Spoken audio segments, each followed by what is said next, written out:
ছাত্রছাত্রী বন্ধুরা, দেখো আজকের আমরা যেটা শুরু করব সেটা হলো কোষে দেখি ফোরের এমসিকিউ থেকে শুরু করব, মানে 24 নম্বর দাগ থেকে আমরা শুরু করব। এইটা হচ্ছে, ঠিক আছে, 24 নম্বর দাগ থেকে 24 আর 25 এই দুটো দাগ আমরা কমপ্লিট করব আজকে ভিডিওতে। তাহলে মন দিয়ে দেখো, দেখলে প্রত্যেকটা অঙ্ক ভালোভাবে বুঝতে পারবে। চলো তাহলে শুরু করা যাক। বইটা পাশে রাখো, অঙ্কগুলো আমি বলবো এবং সেইভাবে আমরা আলোচনা করব। দেখো, একটা কী বলেছে, একটা সমকোণী চৌপল। এটা একটা সমকোণী চৌপল। এই সমকোণী চৌপলের আকৃতি একটা বাস্ক যার ভিতরের আয়তন, মানে এই ভিতরের, ঠিক আছে, এটা হচ্ছে বাইরের দিকটা, এইটা এগুলো সব বাইরের পাত, এটা বাইরের দিকটা, ঠিক আছে, উপরের তল এইটা, আর এটা নিচের তল। তার ভিতরের মানে এই ভিতরটা, ঠিক আছে। এই ভিতরের আয়তন মানে শুধু এইটুকু নয়, এইটুকু পাচ্ছে না, মানে ভিতরটা, এটা 3D বলে বোঝা যাচ্ছে না, ভিতরের আয়তন, ঠিক আছে। ভিতরের আয়তন একটা বাস্ক কল্পনা করো, বাস্কের ভিতরে, সেই ভিতরের আয়তনটা কী বলেছে, 440 ঘন সেমি। তাহলে ভিতরের আয়তনটা হলো 440 ঘন সেমি, ঠিক আছে। এবারে ভিতরের ভূমিতলের ক্ষেত্রফল, ভিতরের ভূমিতল, এই ভিতরটা এটা, ঠিক আছে, এইটা ভিতরের তল, ভিতরের ভূমি, এটা ভূমিতল, এই ভূমিতলের ভিতরের ক্ষেত্রফলটা কত, সেটা বলেছে 88 বর্গ সেমি, ঠিক আছে, 88 বর্গ সেমি। তাহলে বাস্কটির ভিতরের উচ্চতাটা কত, ভিতরের উচ্চতা মানে এইটা, এখান থেকে এই হাইট, এইটা হতে পারে, এইটা হতে পারে, এটা তো সমকোণী, মানে এর দৈর্ঘ্য এর দৈর্ঘ্য সমান এই উচ্চতাটা বার করতে হবে, ঠিক আছে। এটা দৈর্ঘ্য, এটা প্রস্থ, আর এই উচ্চতা, বাস্কটির উচ্চতা বার করতে হবে। যেহেতু সমকোণী চৌপলের আয়তনের সূত্র কি, আয়তন দৈর্ঘ্য ইন্টু প্রস্থ ইন্টু উচ্চতা, তাই তো, দৈর্ঘ্য প্রস্থ উচ্চতা। আর সমকোণী চৌপলের ক্ষেত্রফল, কারণ বলেছে ভিতরের ভূমিতলের ক্ষেত্রফলটা দেওয়া আছে, মানে এই যে ভূমিতলের ক্ষেত্রফল মানে কি, ভূমিতলটা হলে একটা আয়তক্ষেত্র হয়, তার আয়তক্ষেত্রের দৈর্ঘ্য ইন্টু প্রস্থ, তাই তো, দৈর্ঘ্য ইন্টু প্রস্থ, তার মানে যে সমকোণী চৌপলটার যে দৈর্ঘ্য এবং যে প্রস্থ, সেই দৈর্ঘ্য ইন্টু প্রস্থর গুণফল। আমি যদি ধরে নিই সমকোণী চৌপলটার দৈর্ঘ্য ইন্টু প্রস্থ কত, দৈর্ঘ্য এক্স, প্রস্থর ওয়াই, তাহলে এক্স ওয়াই, ঠিক আছে। তাহলে এক্স ওয়াই সমান কত দেওয়া আছে, 88 বর্গ সেমি। আর ওইদিকে আয়তন মানে কি, এক্স ওয়াই জেড, মানে উচ্চতা যদি জেড ধরি, তাহলে এক্স ওয়াই জেড সমান কত দেওয়া আছে, এক্স ওয়াই জেড সমান 444 ঘন সেমি। তাহলে এখান থেকে এক্স ওয়াইয়ের মানটা পেয়ে গেলাম, এখানে এটা বসাবো। তাহলে এখানে দেখো 88 জেড সমান 440, এখান থেকে জেটের মানটা পেয়ে যাব, ঠিক আছে। জেড সমান কত হবে, জেড সমান আসবে 440/88, ঠিক আছে। এবার কাটাকাটি করো, 4 দিয়ে 4 11, আর এটা হচ্ছে 4 দুগুণে 4, এবার 11 দিয়ে 11 দুগুণে 11 10, 2 দিয়ে 2 5। তাহলে উচ্চতাটা কত হবে, উচ্চতাটা হবে 5 সেমি। তাহলে বির দাগেরটা হবে অ্যান্সার, বিটা হলো অ্যান্সার, ঠিক আছে, 5 সেমি। বুঝতে পারলে অঙ্কটা, আশা করি বুঝতে পেরেছো। আরেকবার বলে দিই সুবিধার্থে, উচ্চতা মানে সমকোণী চৌবলটার দৈর্ঘ্য যদি এক্স ধরি, প্রস্থ যদি ওয়াই ধরি, তাহলে ভূমিতলের ক্ষেত্রফলটা কী হবে, এক্স ওয়াই, সেটা সমান 88 দেওয়া ছিল। আর আয়তনটা কত হয়, সমকোণী চৌবলের আয়তন দৈর্ঘ্য ইন্টু প্রস্থ ইন্টু উচ্চতা, মানে এক্স ওয়াই, আর উচ্চতা যদি জেড ধরি, তাহলে এক্স ওয়াই জেড সমান তাহলে কত, 440, আর এক্স ওয়াই মানে এইটা মানটা বলে দিলাম, সেখান থেকে জেড। বুঝতে পেরেছি তাহলে। চলো দেখো, দুইয়ের দাগাটা কী বলেছে, আয়ত ঘনাকার গর্ত, আয়তঘন মানেও সেই সমকোণী চৌকোল, ঠিক আছে। তাহলে সেই আয়তঘনাকার গর্তের দৈর্ঘ্য, এটা সবই আয়তঘন নিয়ে এটা হচ্ছে, আয়তঘন চ্যাপ্টারটা। তাহলে আয়তঘনাকার গর্তের দৈর্ঘ্য দেওয়া আছে, আয়তঘনাকার একটা গর্ত আছে, তার দৈর্ঘ্যটা কত দেওয়া আছে, দৈর্ঘ্য দেওয়া আছে 40 মিটার, দৈর্ঘ্য 40 মিটার, আর প্রস্থ 12 মিটার, ঠিক আছে। আর গভীরতাটা মানে উচ্চতা, কেন গভীরতাটা যেহেতু গর্ত বলেছে, তাহলে গভীরতা 16 মিটার, ঠিক আছে।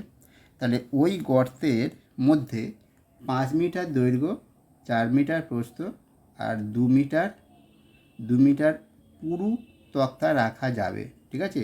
সেটা কতগুলি তক্তা রাখা যাবে। যে তক্তাটার, একটা তক্তা তার হচ্ছে 5 মিটার দৈর্ঘ্য, দৈর্ঘ্যটা 5 মিটার, ঠিক আছে। আর প্রস্থটা হচ্ছে এই প্রস্থটা এরকম, প্রস্থটা কত 4 মিটার। আর পুরু মানে ওইটাই উচ্চতা, 2 মিটার পুরু মানে 2 মিটার মোটা, মানে ওটাই তার উচ্চতাটা। 2 মিটার পুরু তক্তা রাখা যাবে। বলেছে কতগুলো তক্তা রাখা যাবে। তাহলে গর্তের যা আয়তন সেটা আগে বার করি, আর এই যে তক্তারা যেটা বলেছে এই তক্তারা যা আয়তন, ঠিক আছে, তক্তারা যা আয়তন সেটা আমরা পেয়ে যাব। তক্তারা যা আয়তন সেটা বার করি, বার করলে তক্তার আয়তন দিয়ে ওই গর্তের আয়তনকে ভাগ করবো, ভাগ করে যেটা থাকবে সেটাই, ঠিক আছে। দেখো তাহলে আয়তঘনাকার গর্তের আয়তনটা কত হবে, 40, 12 আর 16 গুণ হবে 40, 12 আর 16, এটা আমরা রাখবো। আর গর্তের আয়তনটা কত সেইটা, গর্তের আয়তনটা হচ্ছে মানে তোমার গর্তের মধ্যে যে পুরু তক্তার আয়তনটা কত সেইটা 5 × 4 × 2, ঠিক আছে। এবার এই দুটো ভাগ করলে কি হয় দেখো, তাহলে 5 × 8 = 40, 4 দিয়ে 4 2 8, 8 কেটে গেল। তাহলে এবার এইটা, ঠিক আছে, 12 আর 16, 6 12 72, 12 7 19, 192। তাহলে 192 হবে উত্তর, বিদ্যাঘাটটা হবে উত্তর, ঠিক আছে। 192টি পুরু তক্তা রাখা যাবে, বুঝা গেল। দেখো এবার বলেছে একটা ঘনকের পার্শ্বতলের ক্ষেত্রফল। ঘনকটা যদি ছবি আঁকি, ঘনক কল্পনা করো, এটা আমি ছবি তোমাদের আঁকছি। ঘনক মানে প্রতিটা তল তার বর্গক্ষেত্র, তার এইরকম এরকম প্রতিটা তল বর্গক্ষেত্র, এই একটা ঘনক, এগুলো একটা ঘনক, ঠিক আছে। এই যে ঘনকের পার্শ্বতলের ক্ষেত্রফল, পার্শ্বতল প্রতিটা তল বর্গতে, একটা তলে একটা তল মানে 6টা তল হয়, পার্শ্বতলের ক্ষেত্রফল বলে যে 200 কত 256 বর্গমিটার, বর্গমিটার। তাহলে ঘনকটির আয়তন কত হবে, ব্যাস কোনো ব্যাপার নয়। ঘনকের একটি ঘনকের পার্শ্বতলের ক্ষেত্রফল 256, পার্শ্বতলের ক্ষেত্রফল হচ্ছে 256 বর্গমিটার, ঘনকটা আয়তন। এবার পার্শ্বতল কটা, একটা ঘনকের পার্শ্বতল কটা, একটি ঘনকের পার্শ্বতলের ক্ষেত্রফল বলে দেওয়া আছে, মানে তার কতগুলো পার্শ্বতল আছে সেটা আগে জানতে হবে। 1 2 3 4, ঠিক আছে, পার্শ্বতল 4। দেখো ভালো করে খেয়াল করো, এদিকে একটা এদিকে একটা, আর ওই পারে একটা ওই পারে একটা। এই যদি একটা ঘনক হয়, একটা লুডোর ছক্কার কথা ভাবো, এইটা যদি ঘনক ভাবো, ঠিক আছে। দেখো এই একটা তল, এই একটা তল, লুডো, আর একটা তল, একটা 3টে তল, আর এই একটা 4টে। তাহলে 1 2 3 4 5 6, 6টা তল, ঠিক আছে, 6টা তল। মানে ঘনকের হোক আর ইয়ের হোক, তোমার সমকোণী চৌকোণ তল 6টা হয়। তাহলে পার্শ্বতলের ক্ষেত্রফল, আচ্ছা এটা এখানে দেখো পার্শ্বতল কিন্তু এখানে 4টে, উপর নিচটা বাদ দিতে হবে। উপরটা পার্শ্বতল, উপরটা হচ্ছে উপরিতল আর নিচেরটা হলো ভূমিতল। পার্শ্বতল মানে চারদিকের যে 4টে, ঠিক আছে। এই যদি এটা ঘনক যদি বলি, ধরো এই যদি ঘনক বলি, তাহলে এর এই তল একটা, এটা হলো উপরিতল, আর নিচের তলটা ভূমিতল। আর পার্শ্বতল মানে এর পাশে যে 4টে, এই পাশে 1 2 3 4টে, ঠিক আছে, পার্শ্বতল 4টে, এটা মাথায় রাখবে। তাহলে পার্শ্বতলের ক্ষেত্রফল, মোট ক্ষেত্রফল হচ্ছে 256, আর প্রতিটা পার্শ্বতল তো এক একটা বর্গক্ষেত্র, ঠিক আছে। তাহলে বর্গক্ষেত্র এই ঘনকটা যদি দৈর্ঘ্য প্রস্থ সমান, ঠিক আছে, তাহলে ঘনকের একটা বাহু দৈর্ঘ্য যদি ধরো, তাহলে তার প্রস্থ হয়ে আর উচ্চতা হয়ে, তাহলে প্রতিটা তলের ক্ষেত্রফল কি a স্কোয়ার, তাই তো, a স্কোয়ার, তার মানে 4a স্কোয়ার সমান কত, এই 256, ঠিক আছে, এইটাই। তাহলে এখান থেকে এ স্কোয়ার সমান কত, এ স্কোয়ার সমান 256/4, তার মানে 4 6 24, 4 4 16, 64। তার মানে এ সমান কত হলো 8, এ সমান 8 পেয়ে গেলাম। তার মানে তার এটা পেয়ে গেলাম, বাহুর দৈর্ঘ্য, একটা বাহুর দৈর্ঘ্যটা পেয়ে গেলাম। সেখান থেকে ঘনকটা আয়তন কি, আয়তন a কিউ, ঠিক আছে। তাহলে 8 কিউ, 8 কিউ করলে কত আসবে, 8 64, তার সঙ্গে 8 4 8 32, 8 48, 49 51, মানে 512, ঠিক আছে, 512 ঘন মিটার।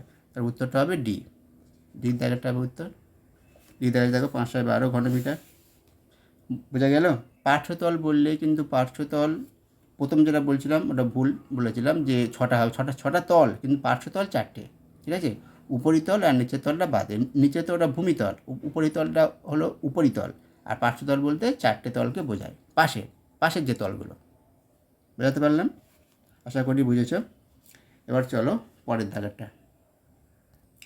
দেখো, দুটো ঘনকের আয়তনের অনুপাত বলেছে 1:, আয়তন অনুপাত 1:27। দুটো ঘনক, তার একটা ঘনকের যদি তোমার প্রতিটা বাহুর দৈর্ঘ্য যদি এ ধরি, ঠিক আছে, A1 আর একটা A2 ধরলাম, তাহলে তাদের আয়তন অনুপাত কত? A1 কিউ আর একটা বি ধরছি, A1 না, তাহলে AB ধরছি, AQ আর BQ সমান তাহলে কত? 1:27। এইটা আয়তন অনুপাত। তাহলে ঘনক দুটির সমতলের ক্ষেত্রফলের অনুপাতটা কত হবে? সমতলের ক্ষেত্রফলটা কী হয়? সমগ্র তল, মনে করো 6টা তল, মানে 6a², তাই তো? 6a² ইন্টু এটা 6b², এই অনুপাতটা কত হবে সেটা বার করতে হবে। ঠিক আছে, দেখো এইখান থেকে আমরা কি পাচ্ছি? এখান থেকে যেটা পাচ্ছি AQ BQ, তার মানে AQ/BQ সমান পাচ্ছি 1/27। তাই এখান থেকে A/B এর হোল কিউ সমান কত আসছে? 1/3 এর হোল কিউ। তার মানে এখান থেকে কী পাচ্ছি? A/B সমান পাচ্ছি 1/3। ঠিক আছে, A/B সমান 1/3 হলো, ঠিক আছে, 1/3। তাহলে এবার এখানে সেই মানটা বসবে আমরা। এটা সমান কত আসছে? 6a²/6b²। এটা কাটাকাটি গেলো, তাহলে a²/b², মানে A/B এর হোল স্কোয়ার। তাহলে A/B তো 1/3 পেয়েছি, তাহলে 1/3 এর হোল স্কোয়ার, তার মানে 1/9। তাহলে অনুপাতটা কত? 1:9। 1:9 উত্তরটা কত হবে? সির দাগেরটা হবে উত্তর। বুঝে গেল? কারণ আয়তনটা কি? আয়তনের সূত্র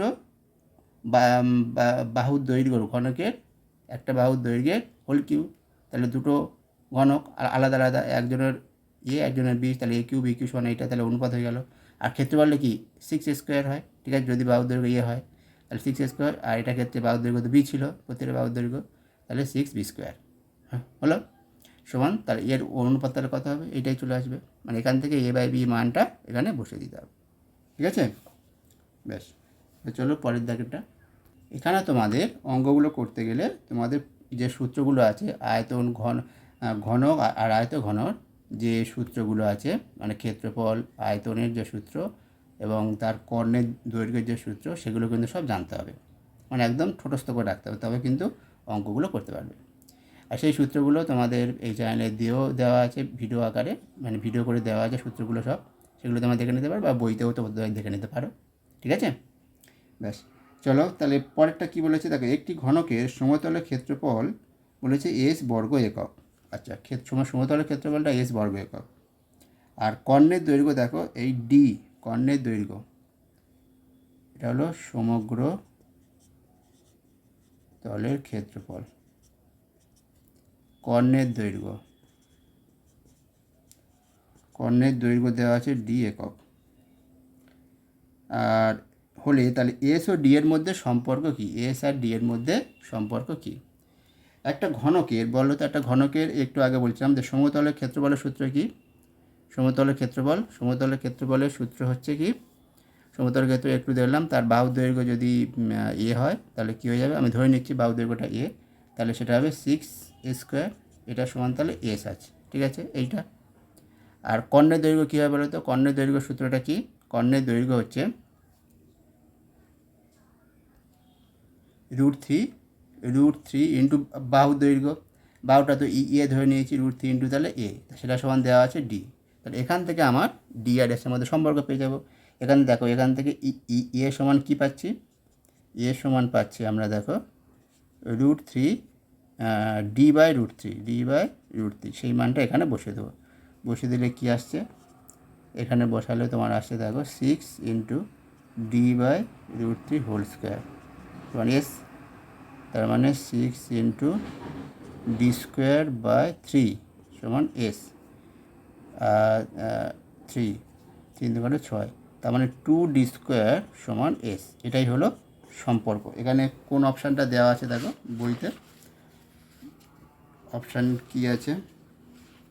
অপশানটা আছে 2। আচ্ছা, এখানে প্রথমটা আছে, যেটা হবে না, দ্বিতীয়টা হবে না, তৃতীয়টা হবে না, চতুর্থটা ডি দাগেরটা বলেছে D² সমান S/2। D² সমান S/2, এইটা হবে। এখান থেকে দেখো, এখান থেকে D² সমান S/2, ঠিক আছে, এটাই। ডি স্কোয়ার তোমার s/2, এটাই হবে অ্যান্সার, মানে ডির দাগেরটা হবে অ্যান্সার। বুঝে গেল? আশা করি বুঝতে পেরেছ। এবার বির দাগে 24-এর বিতে আছে সত্য মিথ্যা। একটা কী আছে বলছে, একটা ঘনকের প্রতিটি ধারের দৈর্ঘ্য দ্বিগুণ হলে ঘনকটির আয়তন প্রথম ঘনকের 4 গুণ হবে। আচ্ছা দেখা যাক, ঘনকের দৈর্ঘ্যটা প্রতিটি ধারের দৈর্ঘ্য ধরলাম, একক, তাহলে ঘনকটার আয়তন তাহলে কত হবে? AQ, এটাই হবে আয়তন। এবার যদি ধারের দৈর্ঘ্য দ্বিগুণ হয়ে যায়, তার মানে 2a হলে 2a হোল কিউ আয়তনটা, তার মানে 8AQ। তার মানে এটা এর কগুণ হচ্ছে? প্রাথমিক আয়তনের 8 গুণ হচ্ছে, কিন্তু এখানে বলেছে ঘনকটির আয়তন হবে প্রথম ঘনকের 4 গুণ, তাহলে এটা মিথ্যা কথা বলেছে, তাহলে প্রথমটা হবে মিথ্যা। ঠিক আছে, প্রথমটা মিথ্যা। এবার দ্বিতীয়টা দেখো কী বলেছে। বর্ষার সময় 2 হেক্টর জমিতে বৃষ্টিপাত হয়েছিল 5 সেমি উচ্চতার। 2 হেক্টর জমিতে, 2 হেক্টর এই ধরো জমিটা আছে, 5 সেমি উচ্চতার জল জমেছিল, মানে এতটা জল, এটা ধরো 5 সেমি উচ্চতা, 5 সেমি উচ্চতার জল হয়েছিল। তাহলে বৃষ্টির জলের আয়তন হবে 1000 ঘন মিটার। বৃষ্টির জলের আয়তন হবে 1000 ঘন মিটার। ঠিক আছে,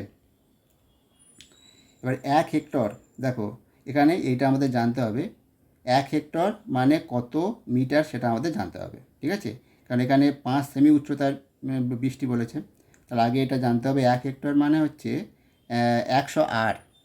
1 হেক্টর মানে 100 আর, এটা আমাদের জানতে হবে। দেখো এখানে বলেছে 2 হেক্টর জমি, তাহলে 2 হেক্টর জমি মানে কত বর্গমিটার? দেখো 1 হেক্টর মানে 100 আর, আবার 1 আর মানে আবার 100 বর্গমিটার, তার মানে হচ্ছে 1 হেক্টর মানে 100 বর্গ মিটার। ঠিক আছে, 1 হেক্টর মানে 100 বর্গ মিটার। দেখো তাহলে 2 হেক্টর মানে 1 হেক্টর মানে আমরা কি জানি, 1 হেক্টর এটা জানতে হবে, বইতে দেওয়াই আছে। 1 হেক্টর মানে হচ্ছে 100 বর্গ মিটার। 1 হেক্টর মানে হচ্ছে 100 বর্গ মিটার। তাহলে 2 হেক্টর মানে 200 বর্গ মিটার।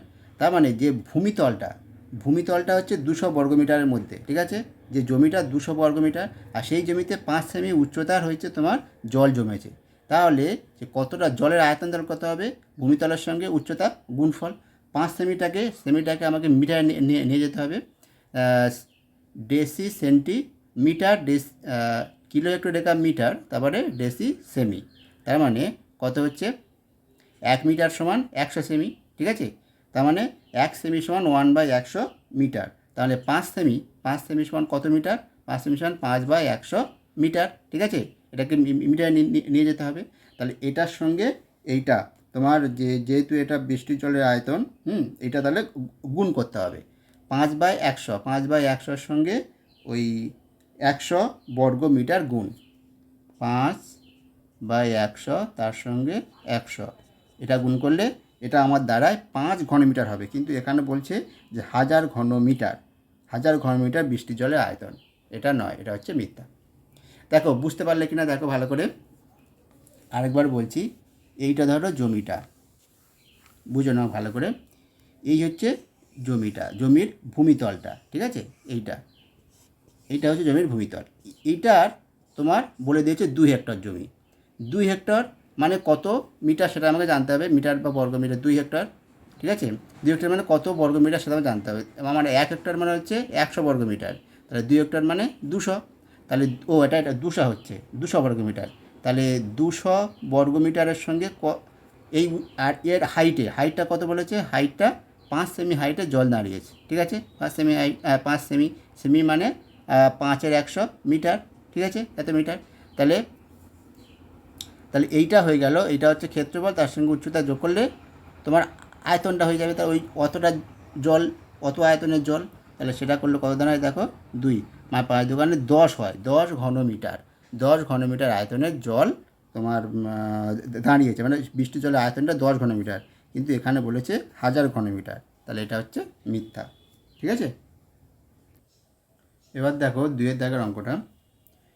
2-এর দাগের অঙ্কটা বলেছে যে বর্ষার সময় 2 হেক্টর জমিতে বৃষ্টিপাত 5 সেমি। 2 হেক্টর জমির পরিমাণটা কত? 2 হেক্টর, হেক্টর জমির পরিমাণ। তাহলে এই ধরো 2 হেক্টর জমি, ঠিক আছে, জমির পরিমাণ এইটা হচ্ছে 2 হেক্টর জমি। বৃষ্টিপাত হচ্ছে মানে হাইটটা 5 সেমি উচ্চতায় জল দাঁড়িয়ে আছে, ঠিক আছে, 5 সেমি উচ্চতায় জল, মানে পুরোটা জল দাঁড়িয়ে আছে, 5 সেমি উচ্চতায় জল হয়েছে। তাহলে বৃষ্টির জলের আয়তনটা কত? আয়তন মানে এই ভূমির ক্ষেত্রফল আর উচ্চতা করলে আয়তন পেয়ে যাব। এবার আমাকে জানতে হবে, বলেছে এর আয়তন বলছে 1000 ঘনমিটার জল হয়েছে। জলের আয়তনটা হচ্ছে বৃষ্টির আয়তন 1000 ঘনমিটার। তাহলে হেক্টর থেকে আমাকে আগে মিটারে যেতে হবে। সেখানে বলে রাখি 1 হেক্টর মানে 1 হেক্টর, বইতে তোমাদের দেওয়াই আছে, 1 হেক্টর মানে কত, 100 ইন্টু 100 এত বর্গ মিটার, ঠিক আছে। 1 হেক্টর মানে 100 ইন্টু 100 মানে এত বর্গমিটার। 1 হেক্টর মানে 100 আর 1 আর মানে 100 বর্গমিটার, মানে সেখান থেকে তাহলে পেয়ে গেলাম 1 হেক্টর মানে 100 ইন্টু 100 এত বর্গমিটার, ঠিক আছে, এত পেয়ে গেল। তাহলে 2 হেক্টর মানে কত হবে? 2 হেক্টর মানে 2 ইন্টু এটা হয়ে যাবে 2 ইন্টু 2 হেক্টর মানে হচ্ছে হয়ে যাবে 2 ইন্টু 100 ইন্টু 100 এত, ঠিক আছে, এইটাই এত, এই যে জমিটার ক্ষেত্রফল এত, 2 হেক্টর জমি মানে এত বর্গমিটারের জমি। আর জল দাঁড়িয়েছে 5 সেমি উচ্চতা, এখান থেকে একটু হাইট, মানে হাইটটা 5 সেমি, তাহলে সেমিটাকে আগে মিটারে নিয়ে যেতে হবে। মিটার করলে কত হয়? 5 এর 100, 5 এর 100 এইটা। তাহলে এই হয়ে গেল জলের আয়তনটা, ঠিক আছে, এত ক্ষেত্রফল, ভূমির ক্ষেত্রফল একটু উচ্চতা আসলে জলের আয়তনটা। তাহলে এটা করলে কত দাঁড়ায়? দেখো 5 দুগুণে 10 ইন্টু 100, তাহলে কত হয়ে গেল? 1000 ঘনমিটার। তাহলে বইতে যেটা বলেছে যে বৃষ্টির জলের আয়তন 1000 ঘনমিটার, তাহলে সেটা ঠিকই বলেছে। তাহলে এটা হয়ে যাবে সত্য, ঠিক আছে, এটা হবে সত্য। দেখো এবার বলেছে একটি সমকোণী চৌপলে কর্ণের সংখ্যা ড্যাশটি, কতগুলো হবে দেখো, দেখে নাও কর্ণের সংখ্যা কটা হয়। এই যদি একটা সমকোণী চৌপল হয়, ঠিক আছে, এটা ধরে একটা সমকোণী চৌপল ফাঁপা, তাহলে কর্ণটা কোনটা? এখান থেকে এই কর্নার থেকে এই কোণ থেকে এই কোণ পর্যন্ত একটা কর্ণ আসবে, আবার উপর থেকে নিচে একটা দুটো, এদিকে ওইরকম উপর থেকে নিচে, আর নিচ থেকে এই এই উপর থেকে নিচে, উপর থেকে নিচে একটা কর্ণ টানবে এই দিকে, আবার এর নিচ থেকে এর উপর পর্যন্ত একটা, মানে 4টে হলো, এদিকে দুটো এদিকে দুটো, 4টে, মোট 4টে কর্ণ হবে। সমকোণী চৌপলের মোট কটা কর্ণ? 4টে। এখানে কর্ণের সংখ্যা হবে 4টি, একের দাগে হবে 4টি। দুয়ের দাগে কী বলেছে দেখো, বলেছে একটি ঘনকের, দুই দাগে বলেছে একটা ঘনকের একটি তলের কর্ণের দৈর্ঘ্য সমান ড্যাশ ইন্টু একটি ধারের দৈর্ঘ্য। একটা তলের, দেখো একটা ঘনকের একটি তলের কর্ণের দৈর্ঘ্য, একটা ঘনকের একটা তল মানে কি? একটা তল মানে একটা বড় ক্ষেত্র, তাই তো, একটা বড় ক্ষেত্র। তাহলে তার কর্ণের দৈর্ঘ্য মানে কি? তার কর্ণের দৈর্ঘ্য সূত্রটা কী হবে? কর্ণের দৈর্ঘ্য মানে একটি ধারের দৈর্ঘ্য, দেখো একটি ধারের দৈর্ঘ্য, একটা ধারের দৈর্ঘ্য ইন্টু কী হবে? ইন্টু ড্যাশ দেওয়া আছে, একটা ধারের দৈর্ঘ্য ইন্টু কী হবে? √2 ইন্টু ধারের দৈর্ঘ্য হবে। কেন দেখো এইটা যদি ধারের দৈর্ঘ্য ধরো তাহলে এটা কত হবে? স্কোয়ার প্লাস স্কোয়ার হয়ে যাবে, এটা তো অতিভুজ, তার মানে 2 স্কোয়ার, তার মানে রুট হয়ে যাবে, রুট, তার মানে √2, তাহলে একটা ধারের দৈর্ঘ্য ইন্টু √2, তাহলে শূন্যস্থান জায়গায় কত হবে? √2, ঠিক আছে, √2 ইন্টু একটি ধারের দৈর্ঘ্য। দেখো তিনি তাই কী বলেছে, সমকোণী চৌপলের দৈর্ঘ্য, প্রস্থ এবং উচ্চতা যদি সমান হয়, তাহলে সেই ঘনবস্তুর বিশেষ নাম কি? বিশেষ নাম ঘনক, তাই না, সেই ঘনবস্তুর বিশেষ নাম ঘনক। তার যদি একটা সমকোণী চৌপলের দৈর্ঘ্য, বস্তু, উচ্চতা সমান হলে ঘনবস্তুটা কী হয়? ঘনক হয়ে যায়, ঠিক আছে, এটা হবে ঘনক। এবার চলো দেখি 25 দেখেন অঙ্কগুলো। দেখো বলেছি একটি আয়তঘনের তল সংখ্যা x, ধার সংখ্যা y, শীর্ষবিন্দুর সংখ্যা z এবং কর্ণের সংখ্যা p হলে এটার মান কত? x minus y plus z plus p, এর মান কত? তাহলে এই তল সংখ্যা, একটা আয়তঘনের তল সংখ্যা কটা হয়? 6টা, তাহলে x সমান তাহলে 6, তাহলে এখানে হবে 6। এবার ধার সংখ্যা, ধার কটা হয় দেখো, একটা আয়তঘনের ধার সংখ্যা, দেখো এটা যদি আয়তঘন হয় তাহলে ধার সংখ্যা কটা হবে দেখো, এই একটা ধার, একটা, দুটো, ভালো করে দেখো, দুটো, আর নিচে দুটো, 4টে, ঠিক আছে, আর পাশে দেখো এই একটা, এই দুটো, এই দুটো, আর এই দুটো, 4টে 4টে 8টা, ঠিক আছে, 8টা, আর এই পারে একটা আছে, এপারে একটা, এপারে একটা, এপারে একটা, এপারে একটা, তাহলে এই চারটে। ঠিক আছে, তাহলে কটা হয়ে গেল দেখো, ভালো করে আবার হিসাব করো। এই এই দুটো আর এর নিচের এই দুটো, চারটে। ঠিক আছে, এবারে দেখো এই একটা, এই একটা, তাহলে এই দুটো হলো, এই দুটো আর নিচে ওরকম এই একটা, এই একটা, তাহলে চারটে, চার চারে আটটা। আর আবার দেখো এই পাশে এই দুটো, এই দুটো, তাহলে 12টা। তার সংখ্যা কটা হয়? তার সংখ্যা হয় 12টা। ঠিক আছে, তাহলে ওয়াই সমান কত পেয়ে গেলাম? 12। আর জেড, জেড সমান কী আছে? আর শীর্ষবিন্দুর সংখ্যা, শীর্ষবিন্দুর সংখ্যা এখানে কী আছে দেখো, শীর্ষবিন্দু বলেছে জেড, তাহলে শীর্ষবিন্দু কটা? একটা। শীর্ষবিন্দু কটায় দেখো, এই একটা, 1 2 3 4, আর এখানে 1 2 3 4, 8টা। তাহলে জেড সমান কত? জেড সমান তাহলে 8, তাহলে এটা হয়ে যাবে 8। আর কর্ণের সঙ্গে একটু একটু আগে দেখলাম 4টে, তাহলে পি সমান 4। তাহলে এটার মান তাহলে কত হয়ে যাবে দেখো, তাহলে বিয়োগ করলে 8 4, এটা 8 4 12, আর 12 কেটে যাচ্ছে, মানে 6 থাকতে, এটার মান তাহলে হলো 6। ঠিক আছে, দেখো এবার দুয়ের দাগেটা কী বলেছে? দুটো আয়তঘন তাদের মাত্রাগুলির দৈর্ঘ্য, মাত্রা মানে কি? দৈর্ঘ্য বস্তু উচ্চতা, এইটা মানে একটা আয়তঘন দৈর্ঘ্য বস্তু উচ্চতা হচ্ছে 4 6 আর 4, এইটা। আর আরেকটা আয়তঘন দৈর্ঘ্য বস্তু উচ্চতা হচ্ছে 8 2h - 1 আর 2 একক, এইটা। এবার যদি আয়তঘন দুটির ঘনফল সমান হয় বলে, তাহলে এইচের মানটা কোথায় বার করতে হবে? ঘনফল, আয়তঘন দুটোর ঘনফল মানে কি? তাদের দৈর্ঘ্য বস্তু উচ্চতা গুণফল, এটা দৈর্ঘ্য বস্তু উচ্চতা গুণফল। তাহলে শর্তানুসারে লিখব 4 × 6 × 4 সমান 8 × 2h - 1 × 2। এখান থেকে এইচের মানটা বার করব। ঠিক আছে, তাহলে 2h - 1 সমান কত আসছে? 4 × 6 × 4 বাই 8 × 2, তাহলে 2 2 4 4 4 কেটে গেল, তাহলে 6 থাকছে। তার মানে 2h সমান হচ্ছে তোমার ওইদিকে 6 আছে, এদিকে 1, তাহলে 7। ঠিক আছে, তাহলে h সমান আসছে 7-এর 2। h সমান কত পেলাম? 7-এর 2, এত একক, 7-এর 2 একক। ঠিক আছে, 7-2টাকে তুমি 3 দোকানে 3 পূর্ণ 1-এর 2 করতে পারো, 3 পূর্ণ 1-এর 2 একক। দেখো এবার 3-এর দাগেটা কী বলেছে? একটি ঘনকের প্রত্যেকটি ধারের দৈর্ঘ্য 50% বৃদ্ধি পেলে, 50%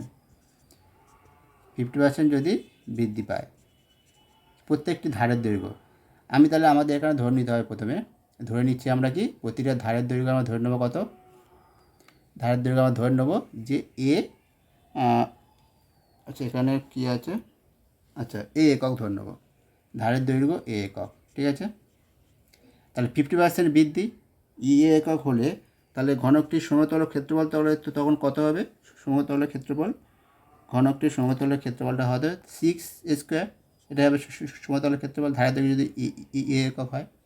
এবারে ধারের দৈর্ঘ্যটা, প্রত্যেকটি ধারের দৈর্ঘ্য 50% বৃদ্ধি পেয়েছে, তখন তাহলে সমতলের ক্ষেত্রফল কত হবে? 50% বৃদ্ধি মানে কি? ছিল এ, আর এর 50% এ প্লাস এ ইন্টু 50%, তাই তো, মানে 50/100, মানে a/2, তার মানে কত হচ্ছে? a প্লাস a/2, এখন হচ্ছে ধারের দৈর্ঘ্য এইটা, তার মানে 2 3a, 3a/2 বৃদ্ধি পেয়ে ধারের দৈর্ঘ্য এত হচ্ছে। তাহলে এখন তাহলে ক্ষেত্রফলটা কত হবে? সমতলের ক্ষেত্রফল 6 × 3a/2 এর হোল স্কোয়ার, তার মানে এটা 9a²/4, তার মানে হচ্ছে 2 3 27² 27²/2। ঠিক আছে, 27²/2 হলো। তাহলে এবার বলো সেটা ঘনকটার ক্ষেত্রফল তাহলে কতটা বৃদ্ধি পাবে, শতকরা কত বৃদ্ধি পাবে? ঠিক আছে, তাহলে শতকরা বৃদ্ধিটা কী হবে দেখো, বৃদ্ধিটা কত? এটা মাইনাস এটা, বৃদ্ধিটা হচ্ছে 27/2 স্কোয়ার মাইনাস 6 স্কোয়ার, এটাই বেড়েছে বাই এবার শতকরা বৃদ্ধি মানে কি? বৃদ্ধি বাই প্রাথমিক যেটা থাকবে ছিল এটা 6 স্কোয়ার, এর উপর এত বেড়েছে ইন্টু 100, এটাই হয়ে গেল শতকরা বৃদ্ধি। বোঝা গেল? শতকরা বৃদ্ধি হলো এত। তাহলে এটা করলে কত দাঁড়ায় দেখো, বৃদ্ধিটা কত, আগে বিয়োগটা করো, বিয়োগ করলে কি আসে দেখো, 27 স্কোয়ার থেকে 12, 6 × 12 বিয়োগ যাবে, 27 থেকে 12, তাহলে কত হচ্ছে মানে 5 1 15, 15 স্কোয়ার বাই 2 ইন্টু 1/6 স্কোয়ার, তাই তো, কাটা যাবে 3 5 3 দোকানে 6, তাহলে 4, 5 4 ইন্টু 100, 4 দুগুণে 5, 4 5 100, তাহলে 5 5 কত হচ্ছে 125। তাহলে বৃদ্ধিটা কত, শতকরা বৃদ্ধি হলো 125, আর না হলে শতকরা বৃদ্ধি লিখলে 125 লিখবে, আর শুধু লিখবে সমতলের ক্ষেত্রফল বৃদ্ধি পেয়েছে 125%, এটা লিখতে পারো। নাহলে শতকরা বৃদ্ধি বললে 125, শুধুমাত্র 125, ঠিক আছে। শতকরা কথাটা আগে লিখলে তখন পার্সেন্টেজ চিহ্ন দেওয়ার প্রয়োজন নেই, শতকরা না লিখলে তখন পার্সেন্টেজ চিহ্ন দিতে হবে, ঠিক আছে। তাহলে শতকরা কত বৃদ্ধি, শতকরা 125 বৃদ্ধি পাবে। তো বলবো যে ঘনকটির সমতলের ক্ষেত্রফল শতকরা 125 বৃদ্ধি হবে। এবার 4 দাগেরটা কী আছে দেখো, বলছে 3টে নীরের ঘনক যাদের প্রত্যেকটি ধারের দৈর্ঘ্য যথাক্রমে 3 সেমি, 4 সেমি আর 5 সেমি, মানে প্রত্যেকটি ঘনক 3টে ঘনক আছে, যার প্রথমটির 3 সেমি প্রতিটা ধারের দৈর্ঘ্য, দ্বিতীয়টির ক্ষেত্রে 4 সেমি, আর তৃতীয়টির ক্ষেত্রে বলেছে 5 সেমি, তৃতীয়টিটা 5 সেমি প্রতিটা ধারের দৈর্ঘ্য 5 সেমি, এটা বলে দেওয়া আছে। তা বলেছে ঘনক 3টিকে গলিয়ে একটি নতুন নীরের ঘনক তৈরি করা হলো, তাহলে নতুন ঘনকটির একটি ধারের দৈর্ঘ্য কত হবে। ঘনক 3টিকে গলিয়ে, তার মানে আমার এখানে কি করতে হবে, প্রতিটা ঘনকের আয়তন বার করতে হবে। ঘনক 3টিকে গলানো মানে হচ্ছে কি, ঘনক 3টিকে প্রতিটা ঘনকের টোটাল হচ্ছে আয়তন, মানে ঘনক 3টি গলালে যে বড় ঘনকটা পাবো তার আয়তন পেয়ে যাব, ঠিক আছে। কারণ প্রতিটা ঘনকের আয়তন যোগ করে আমাকে 3 দিয়ে ভাগ করতে হবে, বোঝা গেল। দেখো 3 দিয়ে ভাগ নয়, প্রত্যেকটা ঘনকের আয়তন আগে আমাকে বার করে নিই দেখি। প্রতিটা ঘনকের আয়তন কত হবে, এটা হচ্ছে 3Q, ঠিক আছে। তার সঙ্গে যোগ করতে হবে 4Q, তার সঙ্গে 5Q, ঠিক আছে। তাহলে 3Q মানে কত, 27 27, 4Q মানে 16 64, 125, কত হচ্ছে 5 4 9 10 16 16 আর 3 6 3 9 10 11 16, এত ঘন সেমি, এত ঘন সেমি। দেখো এটা আমাদের যোগটা ভুল হয়েছিল, এটা হবে 216, ঠিক আছে, 216। তাহলে এবারে কি, এই যে ঘনকটা তৈরি হলো, মানে 3টে ছোটো ছোটো ঘনক গলিয়ে যে ঘনকটা তৈরি হলো, তার আয়তনটা কত হলো 216 ঘন সেমি, ঠিক আছে। তাহলে এইটাই হলো তার আয়তন, তাহলে তার প্রতিটা ধারের দৈর্ঘ্য কী হবে, তাহলে এর ঘনমূল করতে হবে। ঘনমূল করার জন্য তাহলে 216কে যদি আমরা ভাঙি, 2 1 2 0, 8 2 16, 5 2 10, 4 2 8, 27। তারপরে দেখো ঘনমূল করলে কত হবে, 2 ইন্টু 7-এর ঘনমূল 3, তারপরে 2 ইন্টু 3 মানে 6, তাহলে এর ঘনমূলটা হবে 6। তার মানে এর মানটা কত হবে, হচ্ছে প্রতিটা ধারের দৈর্ঘ্য, যে নতুন যে নীরের ঘনকটা তৈরি হবে তার প্রতিটা ধারের দৈর্ঘ্য হবে 6 সেমি, ধারের দৈর্ঘ্য কত হবে 6 সেমি, ঠিক আছে। প্রতিটা ধারের দৈর্ঘ্য হবে 6 সেমি।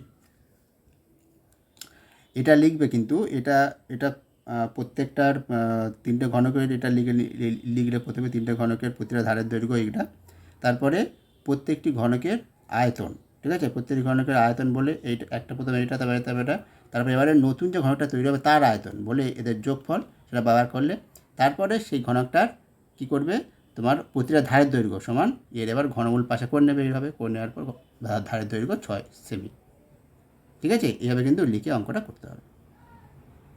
এবার দেখো 5-এর দাগেরটা কী বলেছে, একটা ঘরের দুটি সংলগ্ন দেয়ালের দৈর্ঘ্য, একটা ঘরের দুটো সংলগ্ন দেওয়ালের দৈর্ঘ্য দেওয়া আছে 12, যথাক্রমে 12 মিটার ও 8 মিটার। একটা হচ্ছে 12 মিটার আর একটা হচ্ছে 8 মিটার। দুটো দেয়ালের দৈর্ঘ্য, সংলগ্ন দেয়াল, দুটো সংলগ্ন দেয়াল মানে পাশাপাশি দুটো দেয়াল, ঠিক আছে। পাশাপাশি দুটো দেয়াল। তার মানে ধরো এই যদি একটা ঘর হয়, দেখো এই যদি ঘর হয়, সংলগ্ন দেয়াল মানে কি এই একটা দেয়াল, এটা হলো সংলগ্ন দেয়াল। আবার এটা দেয়াল, এই দেয়ালটা সংলগ্ন, আবার এই দেয়ালের সঙ্গে এই দেয়ালের সংলগ্ন দেয়াল, এটাকে বলে সংলগ্ন দেয়াল। ঠিক আছে, এই দেয়ালের একটা দৈর্ঘ্য দেওয়া আছে 12 মিটার, আর একটা হচ্ছে 8 মিটার। ঠিক আছে, দৈর্ঘ্যটা 12 মিটার 8 মিটার। তাহলে ঘরটির উচ্চতা কত বলেছে? উচ্চতা বলেছে 4 মিটার। ঘরটির উচ্চতা যদি 4 মিটার হয় হলে তাহলে ঘরটির মেঝের ক্ষেত্রফল কত হবে? উচ্চতা 4 মিটার হলে মেঝের ক্ষেত্রফলটা কত হবে?